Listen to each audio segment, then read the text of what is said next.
जी, अस्सलाम वालेकुम रहमतुल्लाहि व बरकातहू। जी, एबटाबाद में गुज़िश्ता कुछ इस महीने में कुछ तकरीबन 4-5 कत्ल हुए और उस पे तमाम हल्क़ाए बाब ने अपनी बात की। मैं ये समझता हूँ कि ये जो कत्ल होते हैं इसके पीछे जो सबसे बड़ा महरक होता है वहाँ पे फैमिली सिस्टम है, वालिदैन हैं, वो तरबियत है, उस्ताद है, उसका बड़ा रोल है।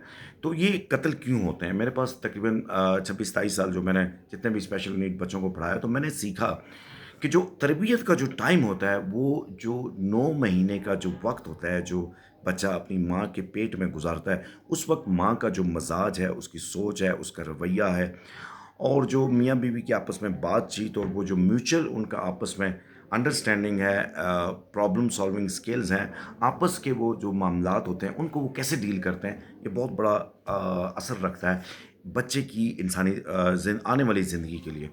तो जहाँ पे हम सारी बात करते हैं कि एबटाबाद में लॉ इन्फोर्समेंट ये ज़िम्मेदार है, पुलिस ज़िम्मेदार है, ये ज़िम्मेदार है, तो वहाँ पर हमारा इंडिविजुअल जो घर है, वहाँ पे घर में जो तरबियत कर रही है वो माँ, वो वालिद और वो उस्ताद। ये 3 रोल बहुत इम्पोर्टेंट होते हैं किसी भी माशरे में जो उसकी पिक्चर होती है उसको समझने के लिए। अब बुज़ुर्ग फरमाते हैं कि कौमों का जो फैज़ होता है वो माँओं का नरून मिन्नत होता है। यानी माँ का जो मज़ाज है, माँ का जो रवैया है, माँ का जो वो माइंडसेट है, ये पूरी नस्ल बनाता है। तो हमें अपनी बच्चियों को इस बारे में ट्रेन करना चाहिए, अपनी बच्चियों को ख़ासकर बताना चाहिए। एक सवाल है जो आप अपने घर में बच्चों से पूछ सकते हैं कि भई अपने प्रॉब्लम्स को सॉल्व कैसे करते हैं? बच्चे जहाँ पे भी होते हैं वहाँ लड़ाई करते हैं, झगड़ा करते हैं, वो उस प्रॉब्लम को सॉल्व कैसे करते हैं? आइदर वो उस प्रॉब्लम के साथ चिपक जाते हैं।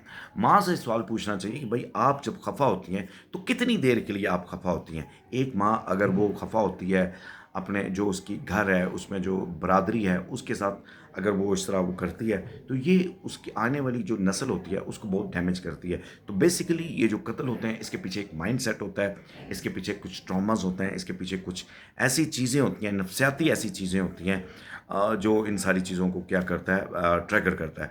तो ज़रूरत इस चीज़ की है कि इस चीज़ को यानी कि माशरे को अगर आपने सुधारना है, तो उसका आगाज़ जो होता है वो खुद से होता है। जब आप खुद को ठीक कर लें, तो समझें कि आपने माशरे में एक फ़र्द को ठीक कर लिया है।